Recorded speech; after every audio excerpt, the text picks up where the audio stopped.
मागणीसाठी काँग्रेसच्या NSUIचा मोर्चा जो आहे तो आता LIC चौक परिसरात जो आहे तो पोहोचलेला आपण पाहू शकतो। या ठिकाणी आक्रमक जे आहे ते NSUIचे कार्यकर्ते झाल्याचं पाहावयास मिळत आहे।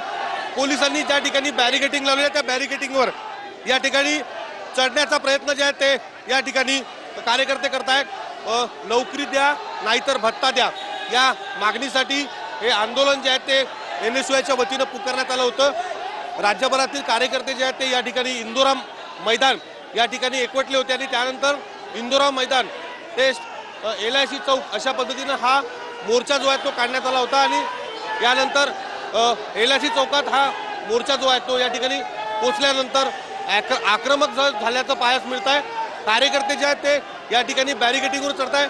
पोलीस देखील त्यांना या ठिकाणी खाली उतरवण्याचा प्रयत्न जे आहे ते या निमित्तानं करत आहे। मोठ्या प्रमाणात या ठिकाणी बळाचा वापर देखील पोलिसांकडून केला जातोय।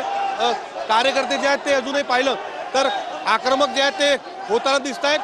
बॅरिकेडिंगवरचे जे आहेत ते चढण्याचा प्रयत्न या ठिकाणी करतायत। पोलीस त्यांना जे आहेत रोखण्याचा प्रयत्न जे आहे ते या ठिकाणी करतायत। विविध मागण्या घेत जे आहेत ते युवकांच्या संदर्भाच्या हा मोर्चा जो आहे तो या ठिकाणी काढण्यात आला होता आणि या माध्यमातून जे आहे ते सरकारला घेरण्याचा प्रयत्न जो आहे तो NSUIच्या माध्यमातून या ठिकाणी विवेक बरोबर आहे। हा मोर्चा आपण बघतोय नागपुरातला काँग्रेसचा जो पोलिसांनी अडवलेला आहे, मात्र काँग्रेसचे कार्यकर्ते तरी देखील आक्रमक दिसतात। नागपुरात काँग्रेसचा हा मोर्चा जो पोलिसांनी अडवून धरलाय।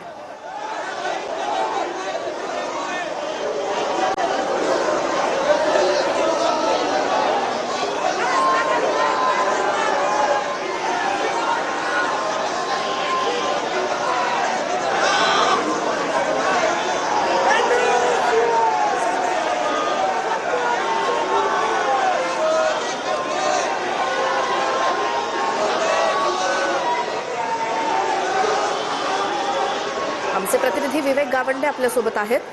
विवेक, हा मोर्चा नेमका कशासाठी काढला गेलाय, काय मागण्या आहेत आणि काय प्रयत्न आहे त्यांचा, कुठे जाऊन धडकायचे? या हरामखोर सरकार आम्हाला नोकरी द्या भत्ता देत नाहीये। या हरामखोर सरकारचा आम्ही जाहीर निषेध करतो। फडणवीस सरकार मुर्दाबाद। आक्रमक झालाय, तुम्ही बॅरिकेडिंगवर चढताय। आम्ही हक्क मागतोय। आम्ही सर्व महाराष्ट्रातले तरुण नागपूर येथे अधिवेशनादरम्यान एकत्र जमलेलो आहे। आम्ही आमच्याला एवढंच मागणी आहे की महाराष्ट्र शासनाने आम्हाला आमचा रोजगार द्यावा।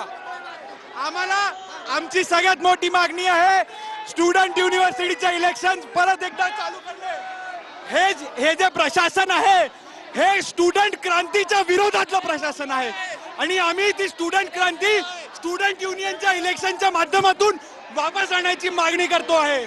महाराष्ट्र पब्लिक युनिव्हर्सिटी ऍक्टच्या तहत स्टुडंट युनियनचे अॅन्युअल इलेक्शन प्रत्येक सार्वजनिक महाविद्यालयात गरजेचे आहे।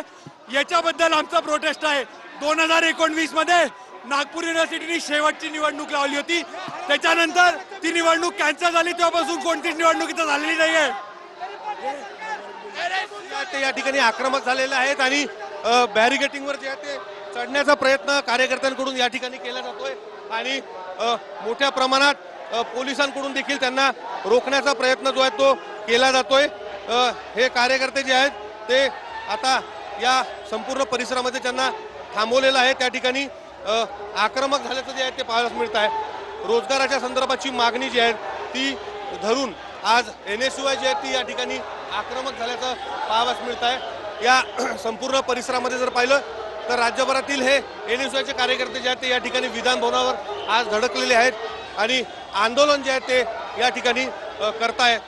पोलिसांनी हा मोर्चा जो आहे तो आता या संपूर्ण LIC चौक सदर शाखेच्या परिसरामध्ये जो आहे तो या ठिकाणी रोखून धरलेला आहे आणि आंदोलकांना जे आहे ते जे बॅरिकेडिंगवर आंदोलक चढलेले आहेत त्यांना रोखण्याचा प्रयत्न या ठिकाणी बिलकुल विवेक, या सगळ्या माहितीसाठी धन्यवाद। नागपुरात काँग्रेसच्या NSUI संघटनेनं मोर्चा काढलाय आणि सरकारचा निषेध केला जातोय। आपल्या काही मागण्या घेऊन ते धडक